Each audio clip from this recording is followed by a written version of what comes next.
और इसके बाद प्रधानमंत्री मोदी ने सोशल मीडिया पर एक पोस्ट लिखा। उन्होंने इसमें, दोस्तों जरा सोचिए, अगर आपको पता चले कि हमारे प्रधानमंत्री पर चीन की धरती पर किसी ने जानलेवा हमला करने की साजिश रची थी और उस साजिश के पीछे दुनिया की सबसे ताकतवर खुफिया एजेंसी का नाम जुड़ रहा है, तो क्या आप यकीन करेंगे या फिर सोचेंगे ये सब बस अफवाहें हैं? नमस्कार दोस्तों, स्वागत है आपका आज के इस बेहद अहम एपिसोड में, जहां हम बात करने जा रहे हैं उस रहस्यमयी कहानी की जिसने हाल के दिनों में भारत ही नहीं बल्कि पूरी दुनिया की राजनीति को हिला दिया है। कहानी बांग्लादेश के एक होटल से शुरू होती है जहां एक अमेरिकी नागरिक की मौत की खबर आती है। नाम था टेरेंस जैक्सन।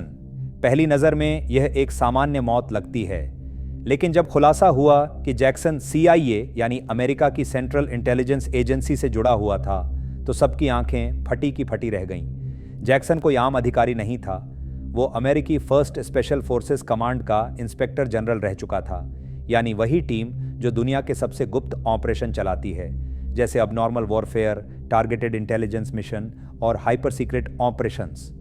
20 साल से ज़्यादा का सैन्य अनुभव, कई देशों में कॉम्बैट ड्यूटी और मिसाइल स्ट्रैटेजी से लेकर नेशनल सिक्योरिटी तक का एक्सपर्ट। ऐसा आदमी अगर किसी होटल में मरा पाया जाए तो सवाल उठना तो लाजमी है, लेकिन कहानी यहीं खत्म नहीं होती। कुछ ही दिनों बाद खबर आती है कि उसी ढाका के एक और होटल में ISI यानी पाकिस्तान की खुफिया एजेंसी का एक अफसर भी मृत पाया गया। अब सोचिए, दो देशों की दो सबसे ताकतवर एजेंसियों के अधिकारी एक ही देश में कुछ ही दिनों के अंतर में मरे हुए, क्या यह महज इत्तेफाक हो सकता है? फिर जो बात सोशल मीडिया पर उठी उसने पूरी तस्वीर ही बदल दी। कुछ जियोपॉलिटिकल एक्सपर्ट्स का कहना था कि टेरेंस जैक्सन वही व्यक्ति था जिसे भारत के प्रधानमंत्री नरेंद्र मोदी की हत्या की साजिश को अंजाम देने का काम सौंपा गया था, वो भी चीन की यात्रा के दौरान। कहा गया कि इंडियन और रशियन इंटेलिजेंस एजेंसीज को एक ऐसे CIA लिंक ऑपरेशन की भनक लग गई थी जो PM मोदी को निशाना बना सकता था। यहाँ तक कि कई रिपोर्ट्स में यह भी कहा गया, क्या व्लादिमीर पुतिन ने मोदी की जान बचाई? दरअसल अगस्त-सितंबर के दौरान प्रधानमंत्री मोदी चीन के दौरे पर गए थे। यह दौरा बेहद ऐतिहासिक था क्योंकि पिछले 7 सालों में ये पहली बार था जब भारत और चीन के बीच इतनी बड़ी मीटिंग हो रही थी। इस दौरान सीमा विवाद, आतंकवाद और आर्थिक साझेदारी जैसे मुद्दों पर चर्चा हुई। लेकिन उसी दौरान शंघाई में हुए SCO सम्मेलन के दिन मोदी और रूस के राष्ट्रपति पुतिन के बीच एक 45 मिनट की सीक्रेट मीटिंग हुई थी। बाद में यह दावा किया गया कि उसी मीटिंग में पुतिन ने मोदी को बताया कि उन पर एक संभावित जानलेवा हमला होने वाला है और सुरक्षा कारणों से मोदी को पुतिन की गाड़ी में ही बिठाया गया।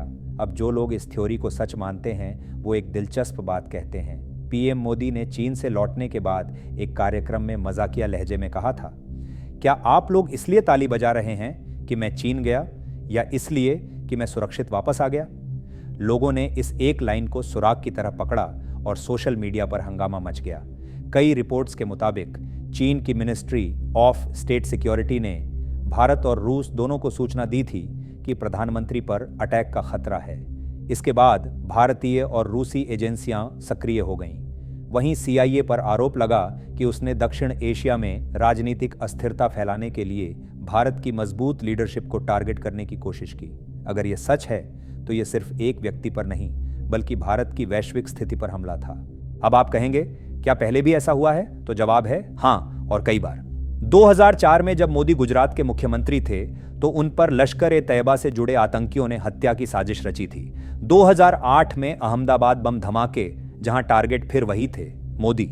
2013 में पटना रैली में धमाके, 2015 में मथुरा में व्हाट्सएप धमकी और 2018 में भीमा कोरेगांव की माओवादी साजिश।